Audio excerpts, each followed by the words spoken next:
नमस्कार दोस्तों, एक बार फिर से स्वागत है आपका अपने YouTube चैनल पे। हम लोग कल केदारनाथ पहुंच गए थे और आज हम लोग अपना पूरा दिन केदारनाथ धाम में बिताने वाले हैं। तो चलिए वीडियो को शुरू करते हैं।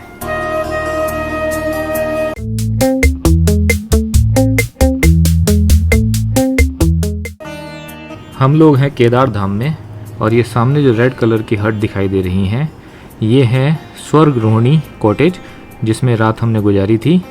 और इसके बिल्कुल बैक साइड में यहाँ पर है हेलीपैड जहाँ पर हेलीकॉप्टर की सर्विसेज मिलती हैं। दोस्तों, अगर हम बात करें हेली सर्विसेज के बारे में तो आप हेलीकॉप्टर की जो बुकिंग है वो www.heliservices.uk.gov.in ये गवर्नमेंट की वेबसाइट है, यहाँ से भी आप लोग करा सकते हैं।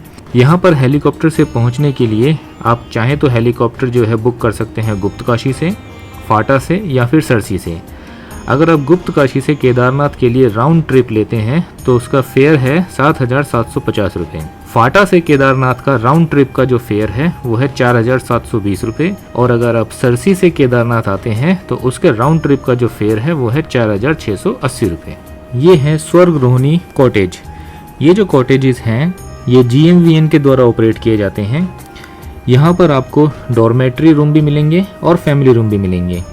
अगर हम बात करें फेयर की तो फैमिली रूम जो है मई जून में उनका फेयर होता है लगभग 6,200 रुपये पर कॉटेज, और जो जुलाई अगस्त में इसका फेयर कम होकर 5,600 रुपये तक हो जाता है।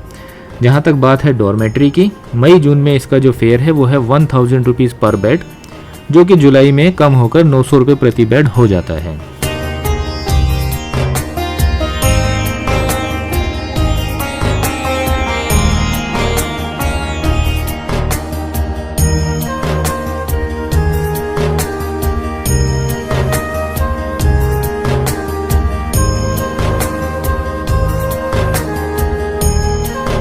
चलिए डॉर्मेट्री रूम के अंदर चल के देखते हैं अंदर से कैसा है ये। जैसे ही आप एंटर करेंगे इसमें पहले रूम आएगा जहाँ पे 4 बेड लगे हुए हैं। एक के ऊपर एक बेड की सुविधा है। इसमें आपको गद्दा, एक रजाई, एक कंबल और पीने का पानी वगैरह सारी फैसिलिटी मिलती हैं। अंदर दूसरा रूम है, वहाँ पर भी सेम 4 बेड लगे हुए हैं जिसमें आपको रजाई, गद्दा, कंबल वगैरह सब मिलता है। इसके साथ ही इसमें बाथरूम है जिसके अंदर आप देखेंगे सारी फैसिलिटी हैं, साथ में गीजर भी लगा हुआ है।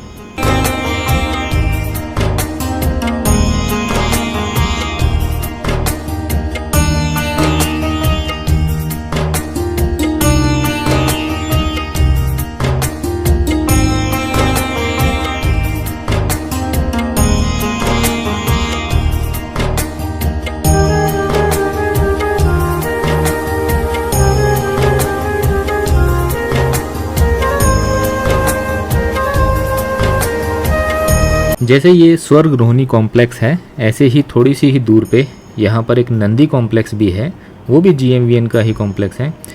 वहाँ पर भी आपको रूम की फैसिलिटी मिलती है। वहाँ पर आपको डॉर्मेट्री के लिए मई जून में 800 रुपीज़ और जुलाई अगस्त में 700 रुपीज़ पे करने पड़ेंगे। और अगर आप बेड नहीं लेते हैं, आपको वहाँ पर ऑप्शन मिलता है, ज़मीन पर ही गद्दे बिछे हुए हैं। अगर आप वो लेते हैं तो आपको 400 रुपीज़ में ही आपको ज़मीन पर गद्दे अवेलेबल हो जाते हैं। दोस्तों, अगर आप 4 धाम की यात्रा पे आ रहे हैं तो आपको अपना जो है यात्रा का रजिस्ट्रेशन कराना पड़ेगा। आप चाहें तो अपना रजिस्ट्रेशन ऑनलाइन भी करा सकते हैं। वेबसाइट का लिंक नीचे डिस्क्रिप्शन में आपको मिल जाएगा। और अगर आप ऑनलाइन नहीं कराते हैं तो यहाँ पर आकर डायरेक्ट आप लाइन में लग कर भी अपना रजिस्ट्रेशन करा सकते हैं।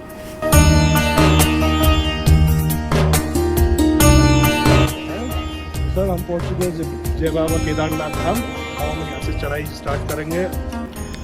अब हम लोग चल दिए हैं दोबारा मंदिर में दर्शन करने के लिए। अगर आप यहाँ से वासुकी ताल का ट्रैक करना चाहते हैं तो यहाँ पर सख्त इंस्ट्रक्शन दी गई हैं कि आपको 12 बजे से पहले पहले वासुकी ताल के लिए निकलना होगा ताकि आप समय रहते वापस लौट के आ सकें।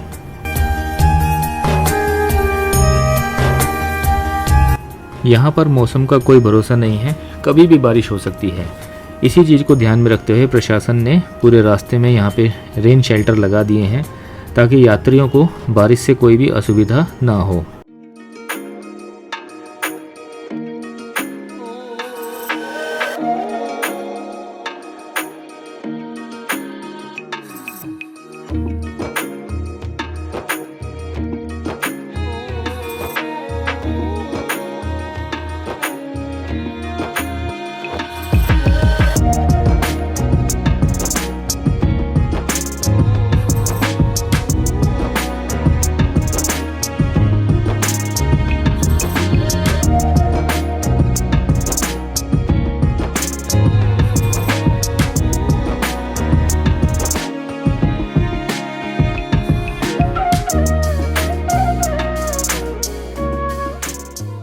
बारह ज्योतिर्लिंगों में सर्वोच्च है केदारनाथ धाम।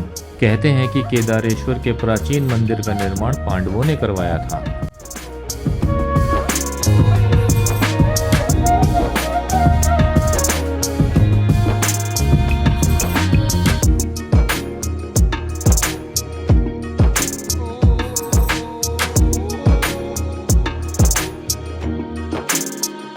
दोस्तों, जो ज्योतिर्लिंग के ऊपर जल चढ़ाया जाता है वो यहाँ पर आकर एक कुंड में एकत्र हो जाता है। आप चाहें तो इस जल को अपनी छोटी सी बोतल में भर के अपने साथ लेके जा सकते हैं।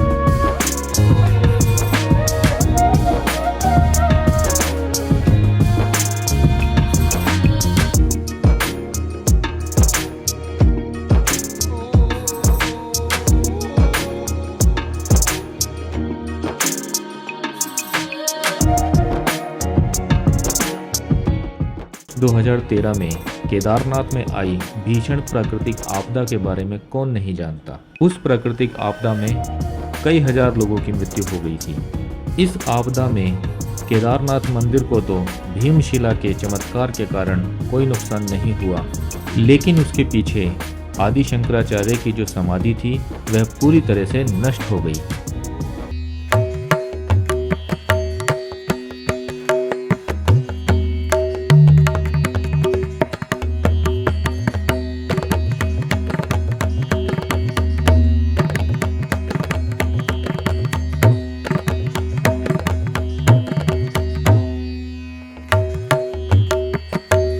अब इस समाधि स्थल को दोबारा से बनाया गया है। मंदिर के पीछे भीमशिला के पास में लगभग 6 मीटर खुदाई की गई, जहां समाधि का निर्माण किया गया है। इस जगह के बीचों बीच आदि गुरु शंकराचार्य की लगभग 20 फीट ऊंची और लगभग 35 टन वजन वाली मूर्ति को स्थापित किया गया है। इस मूर्ति का निर्माण कर्नाटक जिले के मैसूर से योगीराज शिल्पी और उनके पुत्र अरुण के द्वारा किया गया है। इस मूर्ति का निर्माण कृष्णशिला के पत्थरों से किया गया है, जिसके ऊपर बारिश का, धूप का, सर्दी का, गर्मी का कोई असर नहीं होता है, और इस पर नारियल के तेल से पॉलिश की गई है। नवंबर 2021 को माननीय प्रधानमंत्री मोदी जी के द्वारा इस मूर्ति का शिलान्यास किया गया था।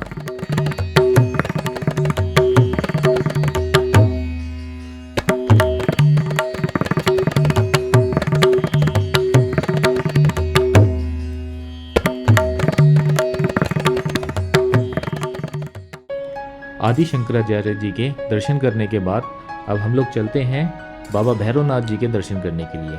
मंदिर से लगभग 1 किलोमीटर की दूरी पर ही पहाड़ी पर ये मंदिर है।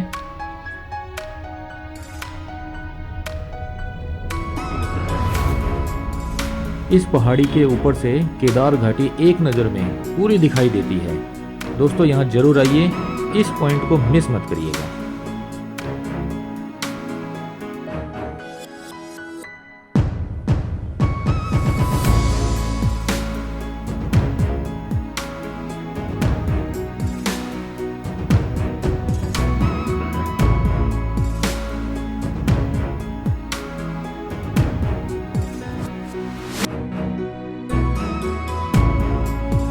थोड़ा सा और, बस पहुंचने ही वाले हैं मंदिर पे।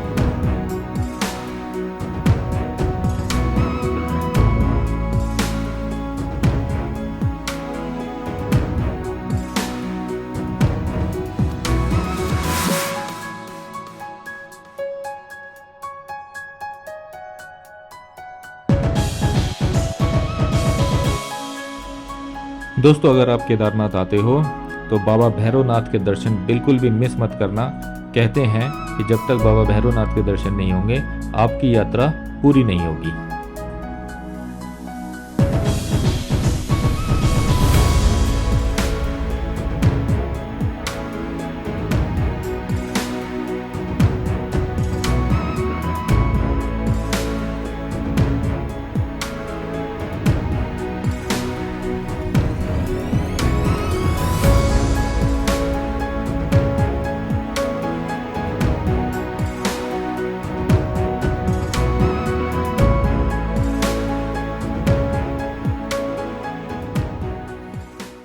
बाबा केदारनाथ के, भैरवनाथ के सबके दर्शन तो हमने कर लिए। अब थोड़ा सा समय है हमारे पास में, तो हम पैदल ही चल दिए हैं मंदिर के पीछे की तरफ। देखते हैं यहाँ बैक साइड पे एक छोटा सा घाट टाइप में कुछ बनाया हुआ है।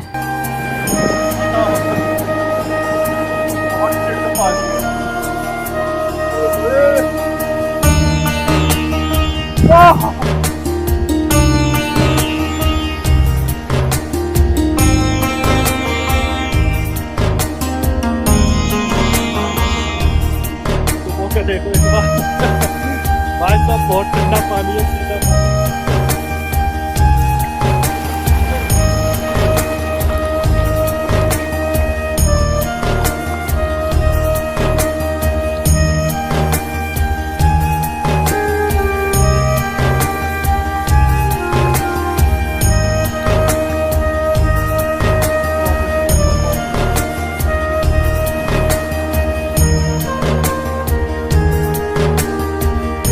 काफ़ी घूम फिर लिए, अब करते हैं थोड़ी सी पेट पूजा।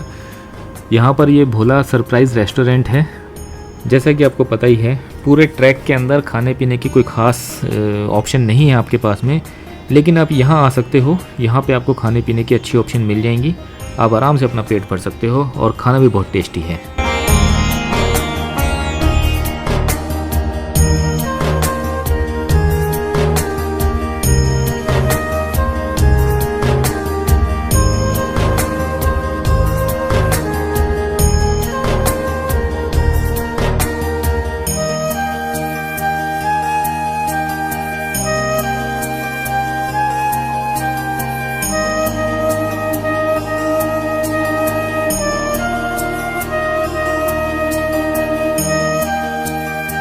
दोस्तों अब खाना वाना खा चुके हैं और अभी दोपहरी है।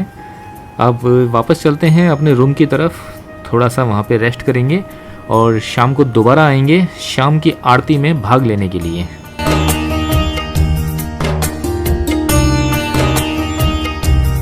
रेस्ट करने के बाद में दोबारा चल दिए हैं। अभी बज रहे हैं शाम के 5, जल्द ही आरती शुरू होने वाली है, तो चलते हैं मंदिर की तरफ।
लगी